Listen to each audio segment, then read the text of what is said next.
So far, we've looked at 5 words: saint, fellowship, worship, preaching, and teaching. And we've seen how far too often we don't use these words in a way that they're used in the Bible. And that means we're missing the message that the Bible is sharing with us. And today we'll look at another fundamental word found in the Bible. That word is faith. F-A-I-T-H, faith. Tell me it ain't so. There's no way we could use this core, critical word within the Bible incorrectly, is there? A word used almost 300 times within the New Testament, used in 25 of the 27 books of the New Testament. A word that is at the bedrock of Christianity. How could we possibly use this word incorrectly? So I'm not going to say that we always use this word wrong, because we don't. Oftentimes we use it exactly as we should. But what about the other times? Are there times when we don't use the word faith correctly? Sadly, there are, and probably more often than we realize. In order to make the point, let's start with a Bible passage that uses the word faith one time. That passage is Ephesians 4:4-6, chapter 4, verses 4, 5, and 6 of Paul's letter to the church in Ephesus. That passage says this: "There is one body and one Spirit, just as you were called to the one hope that belongs to your call. One Lord, one faith, one baptism, one God and Father of all, who is over all and through all and in all." Did you catch the phrase right in the middle of that passage?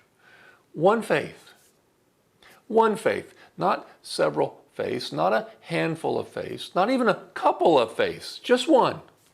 One faith. And herein lies the root of how we so often misuse this word, how this word has shifted from how it's used in the Bible to how we all too often use it today. If there is one faith, like that passage says, what is that faith? If you're a Catholic, you may be thinking that that is the one faith. But what about the Eastern Orthodox Church? For centuries, that has been debated about which one is the true church, the Roman-centered church or the Constantinople-centered church, each claiming to be the true church. Or perhaps you're a Protestant and reject either one of these as the true church. But you have the same problem. Is it the Baptist church? Or the Methodist church? Or Lutheran? Or Presbyterian? Or Episcopalian? Or Church of England? Or Church of Christ? Or Disciples of Christ? I could keep going for quite a while, couldn't I? It makes my head hurt. There's a pretty good likelihood that you have some opinions about all the names we just listed. Some idea of the one you think is the one faith that Paul is talking about. The one that comes the closest to the one faith that Paul speaks of.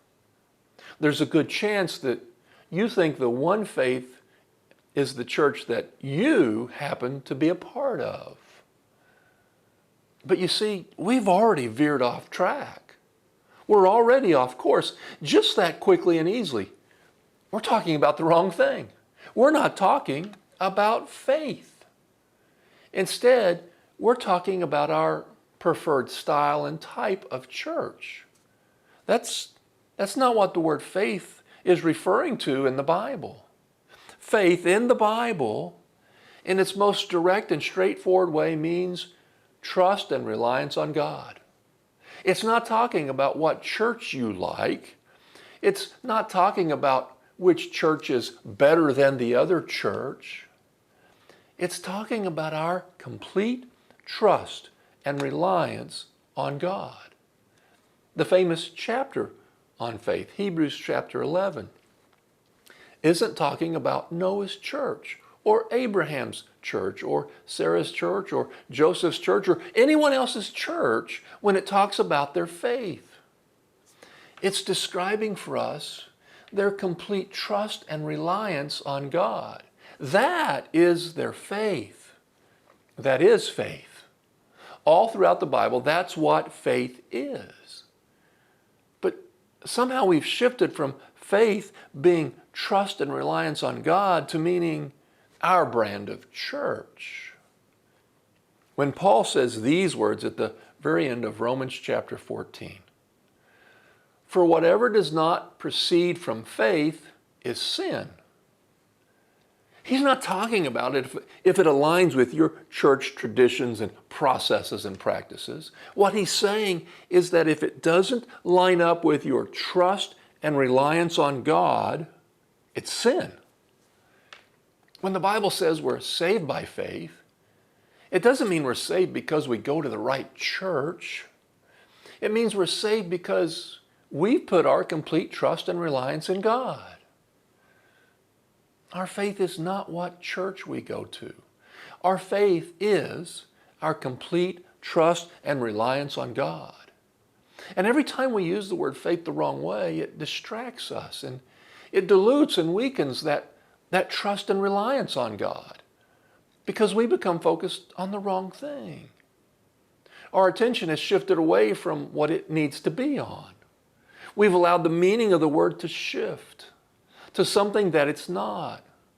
We'd be wise to shift it back to what the Bible is actually talking about. Our faith is not what church we go to. Our faith is our complete trust and reliance on God. I hope these words are both challenging and encouraging for you. Thanks for listening. I'll see you in the next video.